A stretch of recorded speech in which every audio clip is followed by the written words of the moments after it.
नमस्कार दोस्तों, mutual fund के बारे में मैं बात करता हूं हर रोज़। और म्यूचुअल फंड क्यों ज़रूरी है और लोग क्यों नहीं अभी तक समझ पाते हैं म्यूचुअल फंड क्यों ज़रूरी है, ये जानने की कोशिश करते हैं। म्यूचुअल फंड में होता क्या है? म्यूचुअल और फंड यानी एक तरह से म्यूचुअल हो गया है, यानी मैच्योर हो गया है, और ये फंड है। इस तरह से नाम से पता चलता है कि वो बहुत ही सही चीज़ है। म्यूचुअल मतलब व्यस्त हो चुका है, सब कुछ जान रहा है, और फंड मतलब फंड। तो ये हुआ म्यूचुअल फंड। अब म्यूचुअल फंड में होता क्या है?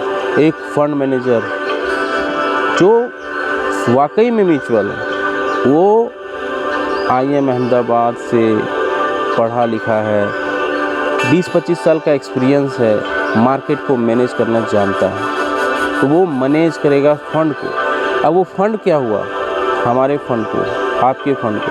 इस तरह से करोड़ों फंड को वो इकट्ठा करते हैं, उसके पास जमा होता है, कंपनी उसको देते हैं और वो मैनेज करते हैं। अब एग्जांपल के लिए कोई ICICI हुआ, कोई HDFC हुआ, और बहुत सारे हैं, कोटक है, एक्सिस है, बहुत सारे लोग हैं। तो वो फंड को मैनेज किए। मैनेज करने का मतलब है फंड को मार्केट से उठाएं। अब मार्केट से जब उठा लिए फंड, कितना उठाएं? कोई 1000 करोड़, कोई 500 करोड़, इससे कम तो कोई उठाता नहीं। तो मान के चलिए कि कोई 100 करोड़ का ही उठा लिया, या 500 करोड़ का उठा लिया, 10,000 करोड़ का हो गया, 15,000 करोड़ का, जो भी पैसा हो गया। अब इतना पैसा मैनेज करने के लिए एक फंड मैनेजर रख दिया गया है, 1 या 2 या 3, हो सकता है 4 भी हो। तो जैसा फंड वैसा लोग रखते हैं, इस तरह से कैपेसिटी होती है। अब फंड मैनेजर क्या करेंगे? आपके पैसे को लेके वो डिफरेंट कंपनी में इन्वेस्ट करेंगे। एक कंपनी में नहीं करेंगे, करीब 50 कंपनी में, 60 कंपनी में, 70 कंपनी में, हो सकता है 80 कंपनी भी हो। अब वो पैसा को 1 रुपया आपके पास, मान कीजिए उसके पास 100 करोड़ रुपया है, तो 100 करोड़ रुपये एक ही फंड में नहीं लगाएंगे, वो कुछ पैसा लिक्विड में भी रखेंगे, और धीरे धीरे उसको सारे कंपनी में, जो 50 कंपनी है, सब में डाल देंगे। तो उसका जो कॉर्पस होगा 1%, किसी में 0.5%, किसी में 0.2%। अब उसके बदले में आपको मिल जाएगा एक यूनिट, जिसको बोलते हैं नेट एसेट वैल्यू, NAV। आपको एक यूनिट मिलता है। मान के चलिए 10 रुपया का NAV है, जो नेट एसेट वैल्यू, उसका दाम रखा जाता है 10 रुपया। जो सबसे फंड को सब जगह बांट दिए, उसके बाद जो कैलकुलेशन आया वो 10 रुपया आया। उस 10 रुपये के अब आपको यूनिट मिल जाएंगे। आप 1 लाख रुपया लगाएं, आपको 10,000 यूनिट मिल गए।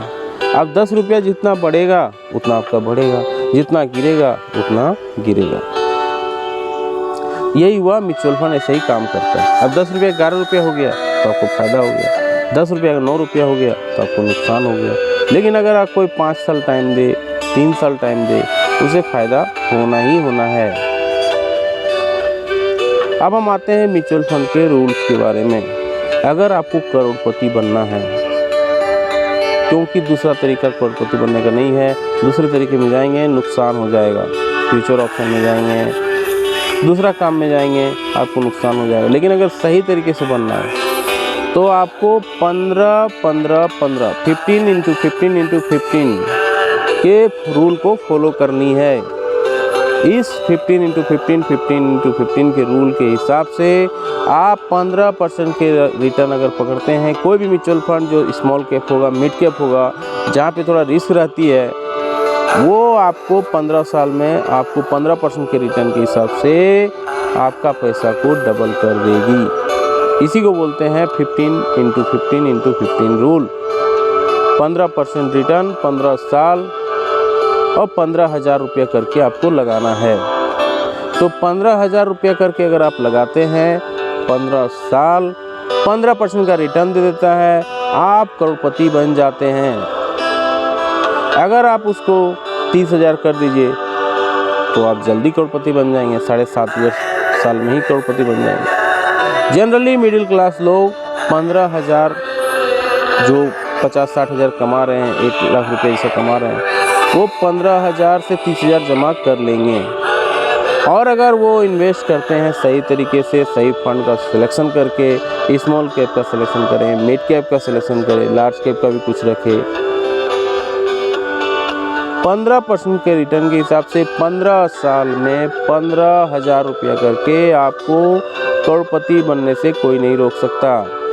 अगर 30,000 करके जमा कर लेते हैं तो 30,000 गुना 15% अगर पकड़ लेते हैं तो आप 7.5 साल में ही डबल आप अपना करोड़पति बनने का रास्ता तय कर लेंगे। तो ये म्यूचुअल फंड का पावर होती है, 15 × 15 × 15। उम्मीद है वीडियो अच्छी लगी हो, लाइक एंड शेयर जरूर करें। जय हिंद, वंदे मातरम।